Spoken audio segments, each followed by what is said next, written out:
Bienvenue sur Page à Page et merci d'être au rendez-vous pour un nouvel épisode. La Route, c'est un roman post-apocalyptique qui nous raconte le voyage d'un père et de son fils. Nous y retrouvons les thèmes de la survie, de l'espoir et de l'humanité. Écrit par Cormac McCarthy, déjà auteur de No Country for All Men, ce roman transporte le lecteur dans un monde désolé, l'invitant à réfléchir à ses propres peurs, ses espoirs et ses valeurs morales.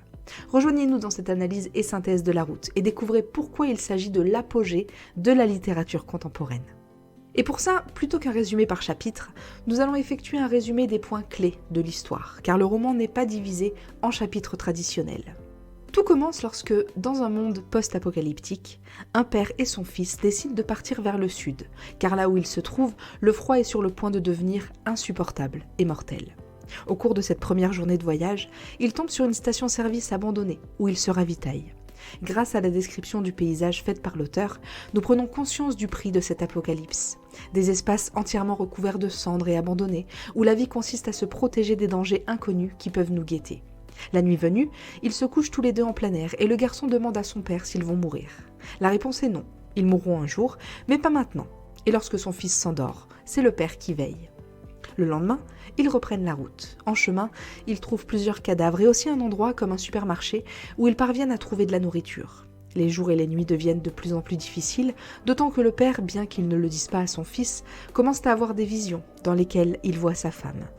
À la fin de cette première partie, le narrateur nous raconte que dans les années qui ont suivi l'apocalypse, la route était pleine de groupes comme nos protagonistes, des personnes protégées par des masques et qui ont tenté de survivre en transportant leurs affaires dans des chariots de supermarché. Alors le père et le fils continuent vers le sud avec de moins en moins de nourriture et le défi de devoir traverser les montagnes où l'on peut voir des feux actifs, signe que de plus en plus de gens les ont traversés. Le père continue d'imaginer et de voyager dans le temps avec sa femme.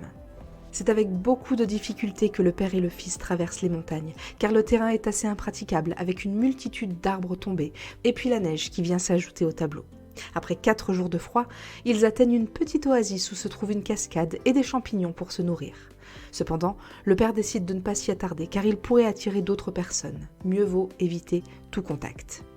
Le père prend ensuite une carte pour planifier l'itinéraire et il explique à son fils, dont on apprend qu'il est né après l'apocalypse, que le territoire était autrefois divisé en États.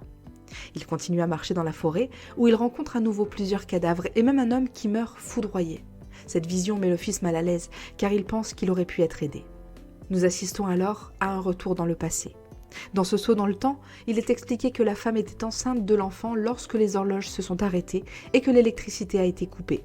Un autre flashback décrit la scène au cours de laquelle la mère a décidé de se suicider sans même dire au revoir à son enfant, parce qu'elle savait qu'être en vie signifierait être violée.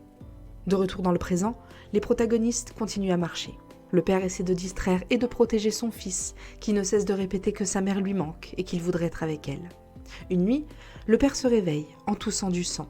Quelques jours plus tard, il se réveille également en sursaut, mais cette fois en entendant des bruits. L'arme au poing et vigilant, il découvre que les bruits proviennent d'un camion et d'hommes qui en descendent. L'un d'eux aperçoit le père et le fils et s'approche d'eux. Le père menace alors de tirer sur l'inconnu s'il ne lui dit pas s'ils ont des munitions et où ils vont. L'homme ne lui répond pas, car il sait que le père ne lui tirera pas dessus et ne gaspillera pas une balle sur lui. Tout ce qu'il lui dit, c'est qu'ils peuvent rejoindre leur clan, où ils ne manqueront pas de nourriture. Mais le père n'est pas dupe, car il sait qu'il s'agit en fait de cannibales. Mais l'étranger ne perd pas de temps et s'élance sur le garçon en lui mettant un couteau sous la gorge. Le père réagit rapidement, tire une balle dans la tête de l'étranger, attrape son fils et s'enfuit avec lui. Ils poursuivent alors leur chemin dans les bois, fuyant non seulement les hommes du camion, mais aussi le froid. Et le père, en attendant, tousse de plus en plus. Lorsqu'ils sont sûrs que les hommes du camion sont partis, le père et le fils retournent dans la forêt pour récupérer leur chariot de supermarché.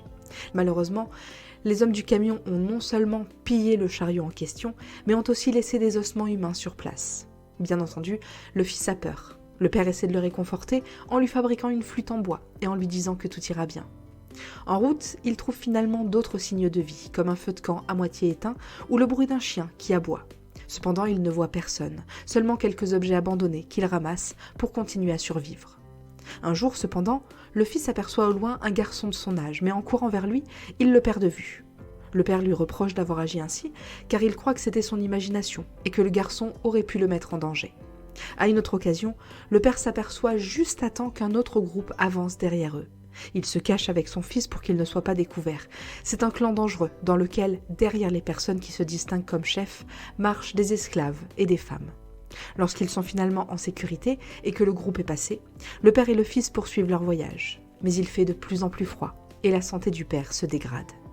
La neige tombe d'ailleurs de plus en plus fort et il est difficile de marcher. Le père et le fils doivent donc abandonner leur chariot et ne garder que l'essentiel. Un jour, le père détecte des traces de pas dans la neige. Au cas où il s'agirait d'ennemis, il couvre ses traces et celles de son fils pour ne pas être découvert. Il grimpe alors au sommet d'un monticule pour observer et aperçoivent 2 hommes au loin. La situation devient critique pour les protagonistes qui n'ont pas mangé depuis des jours. Ils découvrent alors une maison abandonnée et le père casse le cadenas de la porte qui mène à une cave au cas où il y aurait de la nourriture. Mais tout ce qu'il trouve, ce sont d'autres cadavres et des mourants. Effrayé, le père prend son fils et s'enfuit, ignorant les appels à l'aide de ceux qu'il laisse derrière lui. Il se cache loin de la maison lorsqu'il voit 4 hommes et 2 femmes s'approcher. Le père donne l'arme à son fils et lui rappelle que s'il était capturé, il devrait se tuer. Une fois le danger passé, ils quittent leur cachette, mais la nuit est tombée. Ils pressent alors le pas, tentant de fuir dans l'obscurité un danger dont ils ne savent même pas où il se trouve. Le lendemain matin, le père découvre finalement une autre maison abandonnée. Il y trouve de la nourriture sous forme de poudre pour aromatiser les boissons gazeuses et quelques pommes. Avec cela, ils parviennent à atténuer leur faim. Mais pendant la nuit, le fils demande au père si les gens de la cave étaient des cannibales. Le père le lui confirme et lui promet qu'ils ne tomberont jamais dans le meurtre et la consommation d'autres humains. Pour autant, le père se doute que s'ils ne trouvent pas rapidement plus de nourriture, ils vont mourir. Par chance, il tombe sur un hangar, sous le plancher duquel, invisible dans l'herbe, se trouve une porte verrouillée. Malgré le danger de rencontrer à nouveau une bande de cannibales enfermés là, le père ouvre la porte et y découvre un bunker inutilisé, rempli de nourriture et d'objets de survie, armes, savons et même des lits dans lesquels il passe la nuit. Grâce à cet approvisionnement, le père et le fils se réveillent reposés et peuvent se préparer un bon petit déjeuner et même se laver et changer de vêtements. Le garçon demande combien de temps ils peuvent rester là, mais le père répond qu'il ne faut pas trop s'attarder, car c'est dangereux. Il ne reste ainsi qu'1 jour de plus dans le bunker, profitant de son confort. Et puis ils trouvent un chariot, ils le remplissent de ce qu'il reste avant de quitter les lieux. Débute alors une longue marche. Le père estime qu'ils sont à environ 300 km de la côte. Ils aperçoivent au loin les vestiges d'une ville incendiée, et lorsqu'ils s'arrêtent pour se reposer, le fils demande au père quel est son objectif à long terme. Mais l'homme ne sait pas quoi répondre. Le seul objectif à court terme, c'est de passer chaque jour en vie. Un jour, en marchant, le père et le fils voient un vieil homme. Lorsqu'il certifie qu'il ne représente pas un danger, le père accepte la demande de son fils de lui donner un peu de nourriture et de le laisser camper avec eux pour la nuit. Le vieil homme prétend s'appeler Élie. Il dit avoir réussi à survivre malgré ses 90 ans, bien que nous apprenons plus loin que son nom et son âge sont faux. Le père lui parle de l'état du monde et de la désolation qui y règne. Le lendemain matin, après lui avoir donné à manger, le père et le fils prennent congé d'Élie. Alors les jours passent et l'état de santé du père se dégrade. Il leur reste encore pourtant 2 ou 3 semaines avant d'atteindre la côte. Une autre fois, 3 hommes armés de bouts de tuyaux surgissent à leur rencontre et leur demandent ce qu'ils ont dans leur chariot. Le père les menace avec son fusil et obtient qu'ils les laissent tranquilles. Mais le problème, c'est qu'il est de plus en plus difficile d'avancer avec le froid et la neige et qu'ils ne trouvent pas d'abri, ce qui les oblige à dormir à la belle étoile. Un matin, le père se réveille avec une forte fièvre qui effraie son fils et les empêche d'avancer pendant plusieurs jours. Lorsqu'il se rétablit enfin, ils reprennent leur route. Mais celle-ci devient de plus en plus difficile à cause des conditions, de la maladie du père et des cadavres qui ne cessent de se multiplier sur la route. Les 2 protagonistes s'accordent à dire qu'ils se sentent observés et font donc preuve d'une extrême prudence. Une nuit, alors que le fils dort, le père voit passer 3 hommes et une femme enceinte. Le lendemain, il voit de la fumée sortir d'un endroit et s'approche prudemment. Voyant qu'il n'y a personne, il s'approche encore pour voir ce qui cuit. C'est le corps d'un bébé. L'enfant se couvre le visage et le père s'excuse de ne pas l'avoir remarqué plus tôt et de ne pas avoir empêché la scène. Il lui dit aussi que s'ils avaient pu le sauver, ils l'auraient fait et auraient voyagé avec lui, mais qu'il était malheureusement trop tard. Quelques jours plus tard, après des jours passés sans nourriture, il tombe enfin sur une maison dans laquelle il trouve de vieilles boîtes de conserve, mais suffisantes pour se nourrir. Comme l'état de la maison est relativement bon et qu'il y a des vêtements et de la nourriture, il décide de rester 4 jours. Après cette période, ils continuent à marcher et atteignent un village. Mais il n'y a plus de nourriture. Celle qu'ils avaient trouvée dans la maison s'épuise déjà, et néanmoins il leur faut trouver la force de continuer leur voyage. Et ils finissent enfin par atteindre la mer. Assis sur le rivage, le fils demande à son père ce qu'il y a au-delà de l'océan, ce à quoi le père ne sait que répondre. Le garçon demande alors la permission de se baigner, même si l'eau sera froide, et lorsqu'il en sort et que son père le borde d'une couverture, ce dernier pleure, sans dire pourquoi.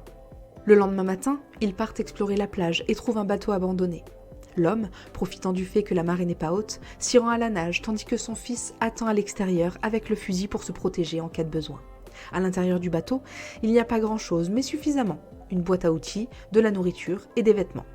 Ils peuvent ainsi survivre quelques jours de plus. Pendant le dîner, le garçon se rend compte qu'il a laissé son pistolet dans le sable. Le père lui dit que tout va bien, et malgré la nuit noire, il retourne sur les lieux et retrouve le pistolet. Ils repartent ensuite à leur campement, où ils passent la nuit cachés et hors de vue de toute personne susceptible de venir sur la plage.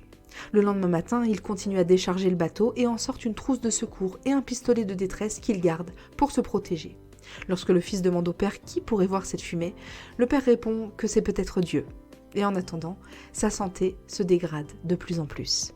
Finalement, l'enfant aussi tombe malade, et les médicaments de l'armoire à pharmacie, périmés, ne servent pas à grand-chose. Heureusement, il finit par se rétablir, mais la fièvre l'a rendu amnésique, et il ne se souvient plus de ces jours où il a frôlé la mort. Comme le campement sur la plage se porte plutôt bien, le père et le fils décident d'y rester, et partent chaque jour en exploration pour trouver d'autres bateaux de ravitaillement.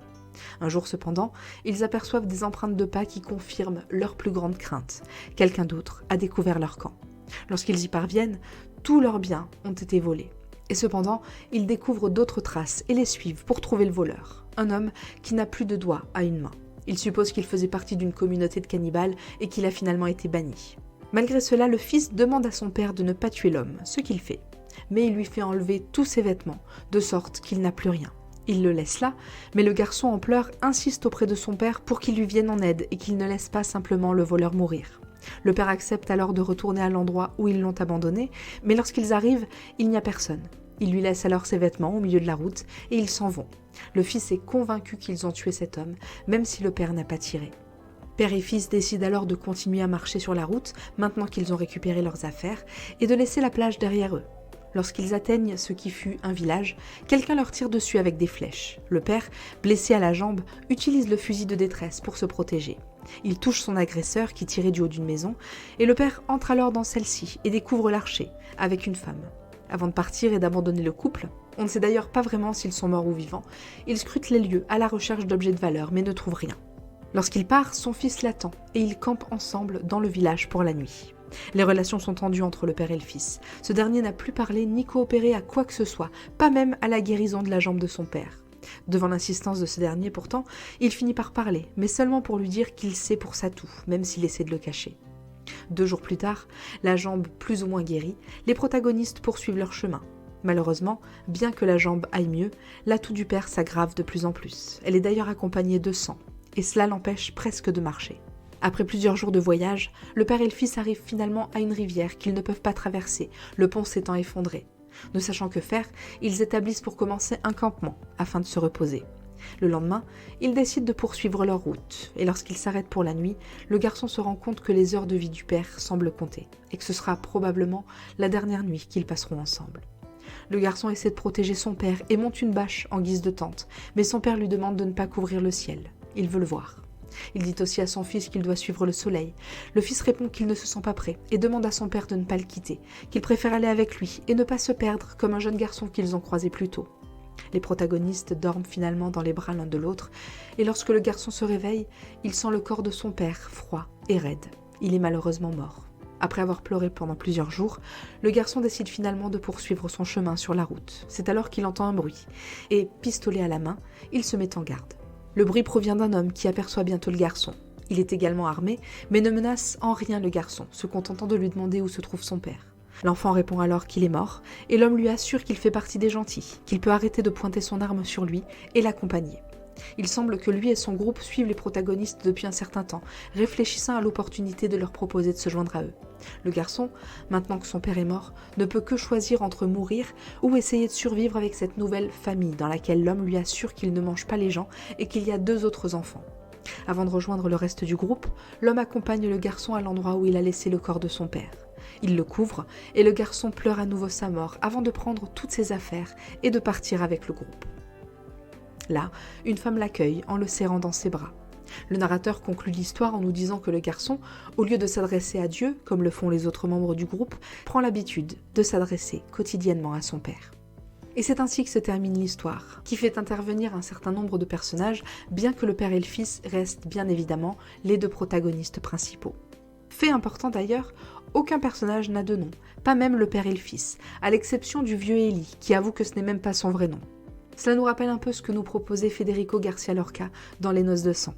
Cette absence de nom peut être une stratégie de l'auteur pour montrer qu'il s'agit d'une histoire sur l'humanité et la survie, à une époque où le nom n'a plus d'importance. Pour ce qui est des protagonistes principaux, nous avons d'un côté le père, dont l'objectif n'est pas tant sa propre survie que celle de son fils. Il fait tout ce qu'il peut pour le protéger et garde donc une attitude méfiante. Il ne fait confiance à personne et n'approche aucun survivant, toujours à l'affût des potentiels ennemis. C'est d'ailleurs pour cette raison qu'il se dispute parfois avec son fils. Cette méfiance constante l'amène à ne pas faire preuve d'empathie ou à ne pas offrir d'aide.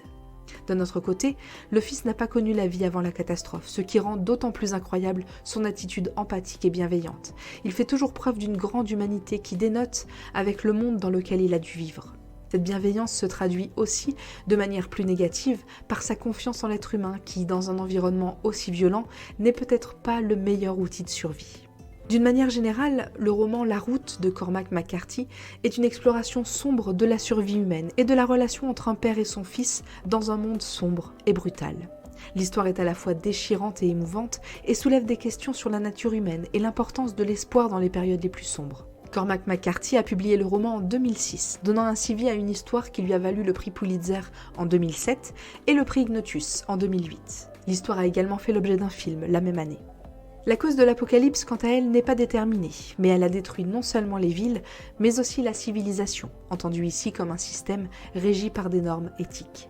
L'un des aspects les plus commentés et les plus remarquables du roman, c'est son style narratif. McCarthy nous raconte et nous décrit la réalité rencontrée par les protagonistes, et de cette manière, il dresse un portrait brutal du désespoir et de la désolation qui règnent dans leur voyage et dans leur cœur.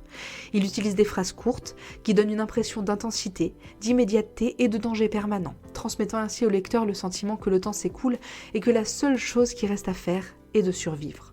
Comme thème central, nous retrouvons bien entendu cette lutte constante pour la survie et la nécessité de garder l'espoir quand rien ni personne ne l'encourage.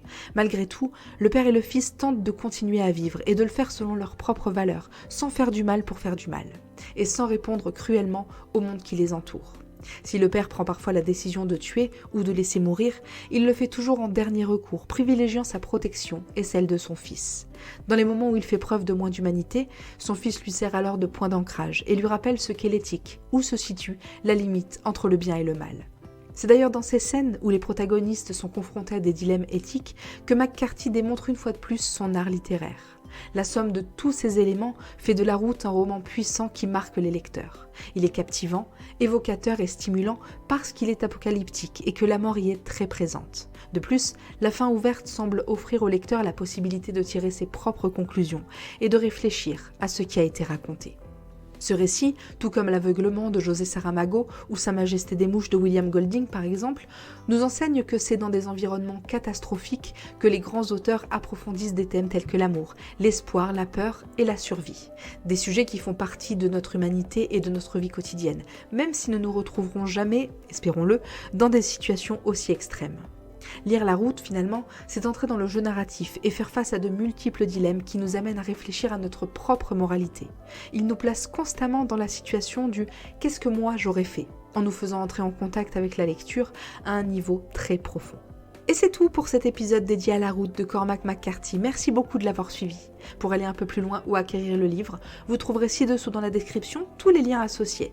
N'hésitez pas également à noter notre programme avec la note maximale et à nous suivre pour ne rien rater de nos futurs contenus, toujours sur tonlivre.fr. Merci et à très bientôt avec un nouveau livre.